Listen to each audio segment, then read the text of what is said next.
answers that the administration has refused to give. The issues we discussed in our classified briefing were very serious, and the American people deserve to hear it directly from the President and his administration.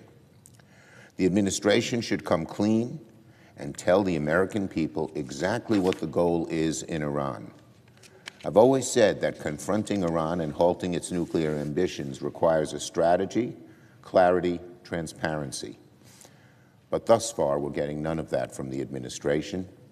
The American people deserve answers.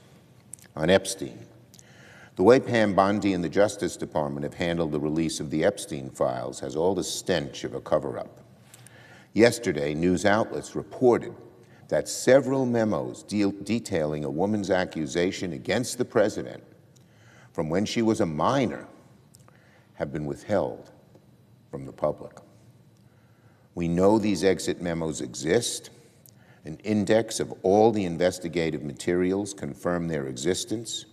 And under law, the law we passed unanimously here in the Senate, they need to be made public. Pam Bondi does not have the right to pick and choose which Epstein files to release to the public.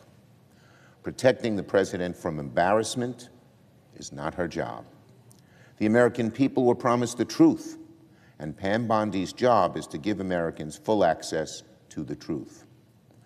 What else is the administration keeping behind a lock and key? Is this incompetence, or is it a full-blown cover-up? Pam Bondi owes the American people some answers. Remember, the law Congress passed had very specific criteria for withholding the Epstein files. Protect victims' identities, protect the integrity of an ongoing investigation, or avoid duplication.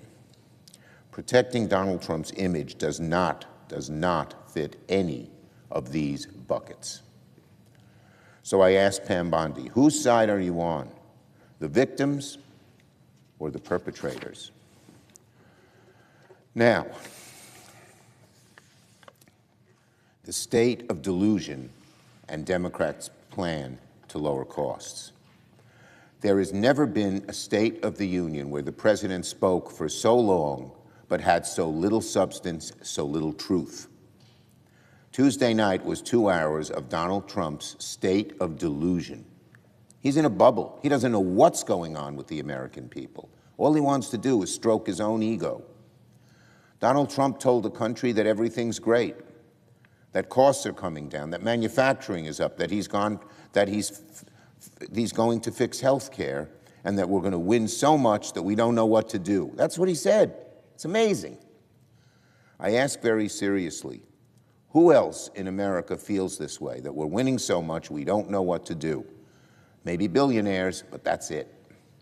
Today, I want to talk about a couple of things that Donald Trump didn't mention during his 2-hour state of delusion. For one, Donald Trump didn't talk about how he'll bring down the cost of living. Ground beef is up 11%. Coffee is up 14%. Rent is up. And thanks to Donald Trump's tariffs, American families are spending over $1,700 more this year. $1,700 out of the average working family's pocket. That is a heck of a lot of money when people are struggling to pay the bills. Where is Donald Trump's plan to fix any of this? He said nothing. In a moment, I'll talk about what Democrats plan to do about this. But Donald Trump also talked about manufacturing. But he failed to mention that America is not creating manufacturing jobs.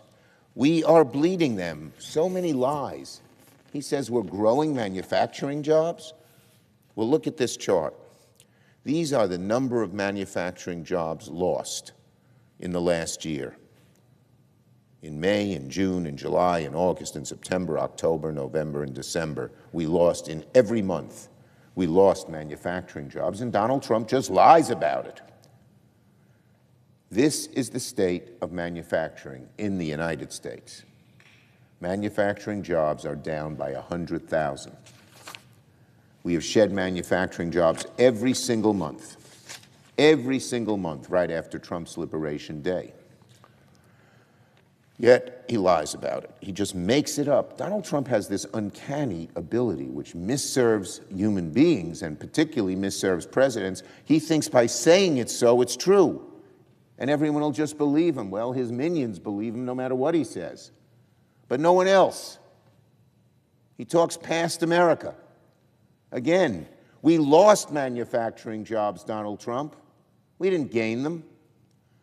Trump also failed to speak about his plan to fix health care, because he has none. Donald Trump claims he will always protect Medicare, but that's false. CBO found that thanks to Donald Trump's big, ugly bill, the Medicare Trust Fund will run out 12 years sooner than before.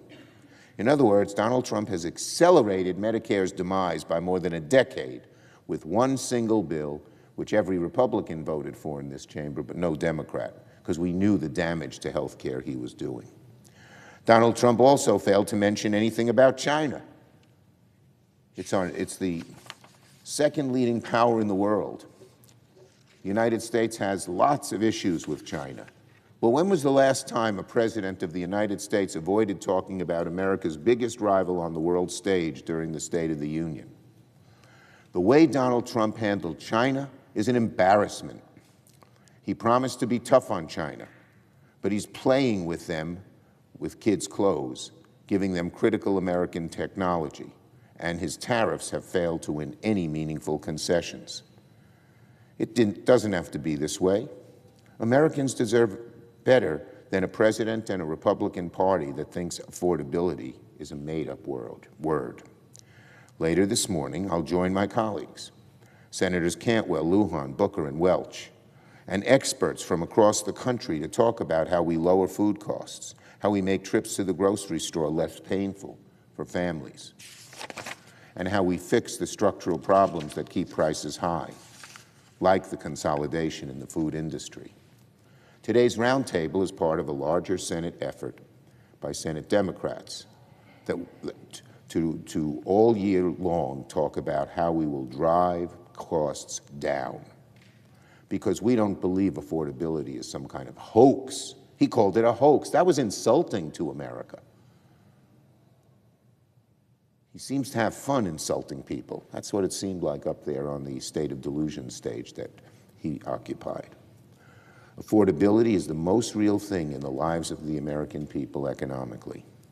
In the weeks and months ahead, we're going to go issue by issue, taking the time to dig in and rolling out serious practical battle plans to bring costs down.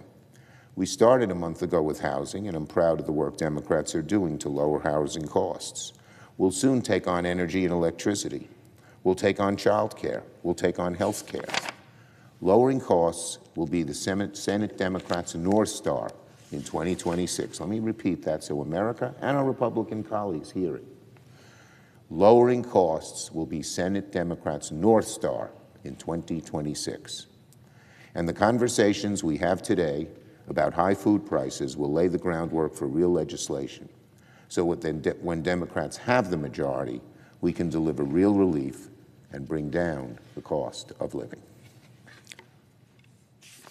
I yield the floor. Note the absence of a quorum. Clerk call roll. Ms. Alston-Brooks.